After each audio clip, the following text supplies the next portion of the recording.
Everyone, আজকে বানাবো, আজকে পোলাও হবে। দেখতে পাচ্ছ পোলাওর চাল ধুয়ে নিয়েছি, দোকান থেকে নিয়ে আসলাম। এখানে পেঁয়াজ কাটিয়ে নিয়েছি, এখন বানাবো। এখানে মাংস, এই যে মাংস বানাবো, পোলাও বানাবো। আজকে শেয়ার করে খাবো। কে কে খাবে চলে আসবে আমাদের বাড়িতে, সবার নিমন্ত্রণ থাকলো। আমার পরিবারে চলে আসবে সবাই। পোলাও পেঁয়াজ ভাজতেছি, তোমরা দেখো সবাই।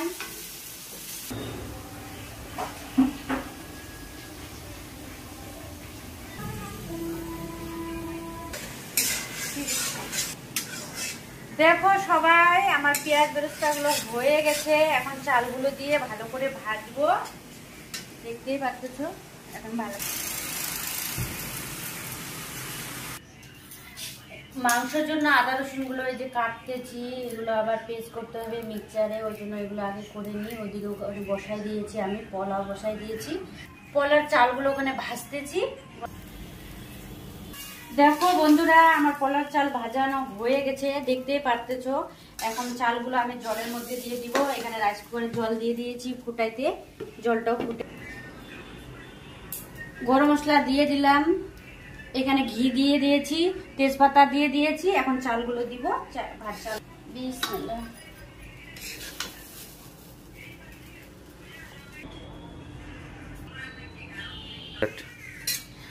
মাংসের জন্য পেঁয়াজগুলো ভালো করে লাল লাল করে ভাজবো।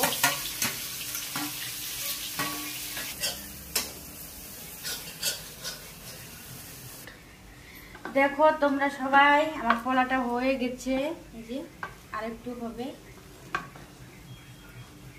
আমি দিয়ে দিলাম শুকনো লঙ্কা পেস্ট করে নিয়েছি, এটাও দিয়ে দিলাম। দেখো মাংস কষা হয়ে গেছে, তেলটা ছাড়িয়ে দিয়েছে, মাংস থেকে তেল ছাড়িয়ে দিয়েছে। দেখো তোমরা, এখন আলু দিয়ে কষবো।